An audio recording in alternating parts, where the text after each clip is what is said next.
सैनिकों के बलिदान के लिए उन्हें श्रद्धांजलि देता है। और इनमें भी एक बड़ी संख्या हमारे सिख भाइयों की थी। यह अनुभव इस बात का उदाहरण है कि कैसे हमारे सिख समाज ने भारत और दूसरे देशों के रिश्तों की एक मजबूत कड़ी बनने का काम किया है। मेरा सौभाग्य है कि आज मुझे इस कड़ी को और मजबूत करने का अवसर मिला है और मैं इसके लिए हर संभव प्रयास भी करता रहता हूं। साथियों, हमारे गुरुओं ने हमें साहस और सेवा की सीख दी है। दुनिया के अलग अलग हिस्सों में बिना किसी संसाधन के हमारे भारत के लोग गए और अपने श्रम से सफलता के मुकाम हासिल किए।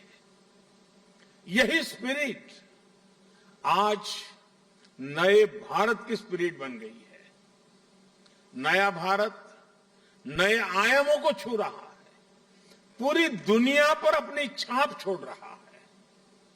कोरोना महामारी का एक कालखंड इसका सबसे बड़ा उदाहरण है। महामारी की शुरुआत में पुरानी सोच वाले लोग भारत को लेकर चिंताएं जाहिर कर रहे थे। हर कोई कुछ न कुछ कहता रहता था, लेकिन अब लोग भारत का उदाहरण देकर के दुनिया को बताते हैं कि देखिए भारत ने ऐसा किया है। पहले क्या कहा जा रहा था कि भारत की इतनी बड़ी आबादी, भारत को कहां से वैक्सीन मिलेगी, कैसे लोगों का जीवन बचेगा। लेकिन आज भारत वैक्सीन का सबसे बड़ा सुरक्षा कवच तैयार करने वाला देश बनकर के आज उभरा है। श्री अकाल करोड़ों वैक्सीन डोज हमारे देश में लगाई चुकी है। आपको भी सुनकर गर्व होगा कि इसमें भी 99% वैक्सीनेशन हमारी अपनी मेड इन इंडिया वैक्सीनेशन से हुआ है।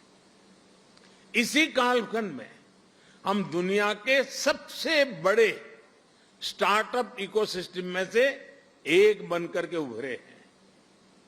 हमारे यूनिकॉर्न्स की संख्या लगातार बढ़ रही है। भारत का ये बढ़ता हुआ कद, ये बढ़ती हुई साख, इससे सबसे ज्यादा किसी का सर ऊंचा होता है तो वो हमारे डायस्पोरा का है। क्योंकि जब देश का सम्मान बढ़ता है तो लाखों करोड़ों भारतीय मूल के लोगों का भी उतना ही सम्मान बढ़ जाता है। उनके प्रति दुनिया का नजरिया बदल जाता है। इस सम्मान के साथ नए अवसर भी आते हैं, नई भागीदारियां भी आती हैं और सुरक्षा की भावना भी मजबूत होती है।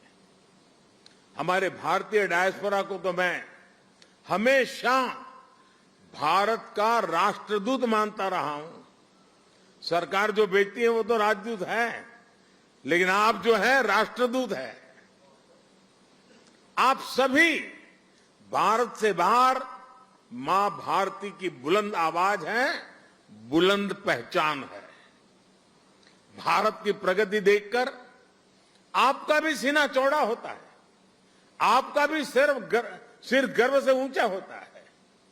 परदेश में रहते हुए आप अपने देश की भी चिंता करते हैं, इसलिए विदेश में रहते हुए भारत की सफलता को आगे बढ़ाने में, भारत की छवि को और मजबूत करने में भी आपकी बहुत बड़ी भूमिका है। हम दुनिया में कहीं भी रहे, इंडिया फर्स्ट, राष्ट्र प्रथम हमारी पहली आस्था होनी चाहिए। साथियों, हमारे सभी 10 गुरुओं ने राष्ट्र को सबसे ऊपर रखकर भारत को एक सूत्र में पिरोया था। गुरु नानक देव जी ने पूरे राष्ट्र की चेतना को जगाया था, पूरे राष्ट्र को अंधकार से निकालकर प्रकाश की राह दिखाई थी। हमारे गुरुओं ने पूरब से पश्चिम, उत्तर से दक्षिण पूरे भारत की यात्राएं की। हर कहीं पर भी जाइए उनकी निशानियां हैं, उनकी प्रेरणाएं हैं, उनके लिए आस्था है। पंजाब में गुरुद्वारा हरमंदिर साहिब जी से लेकर उत्तराखंड में गुरुद्वारा हेमकुंड साहिब तक, महाराष्ट्र में गुरुद्वारा हुजूर साहिब से लेकर हिमाचल में गुरुद्वारा पांटा साहिब तक, बिहार में तख्त श्री पटना साहिब से लेकर गुजरात के कच्छ से गुरुद्वारा लखपत सिंह साहिब तक हमारे गुरुओं ने लोगों को प्रेरणा दी, अपनी चरण रथ से इस भूमि को पवित्र किया। इसलिए सिख परंपरा वास्तव में एक भारत श्रेष्ठ भारत की जीवंत परंपरा है।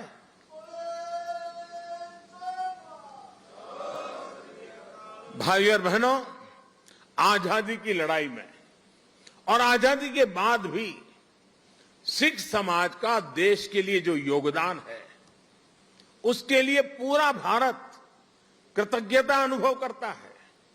महाराजा रणजीत सिंह का योगदान हो, अंग्रेजों के खिलाफ लड़ाई हो या जलियांवाला बाग हो, इनके बिना न भारत का इतिहास पूरा होता है, न हिंदुस्तान पूरा होता है।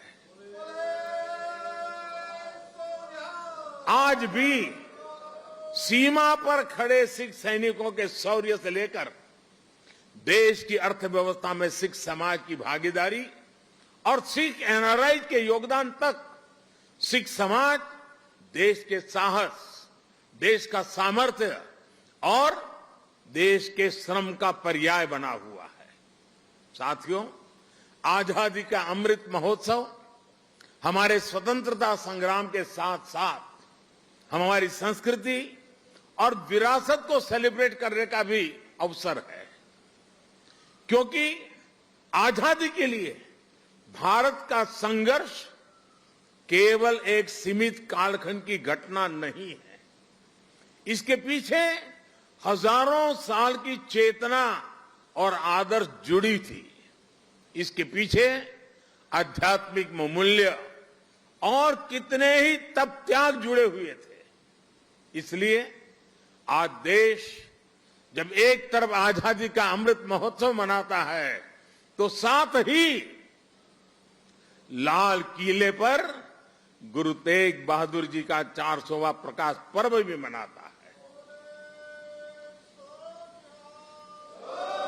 श्री अकाल। गुरु तेग बहादुर जी के 400वें प्रकाश पर्व के पहले हमने गुरु नानक देव जी का 550वां प्रकाश पर्व भी पूरी श्रद्धा के साथ देश विदेश में मनाया था। गुरु गोविंद सिंह जी के 350वें प्रकाश पर्व का सौभाग्य भी हमें ही मिला था।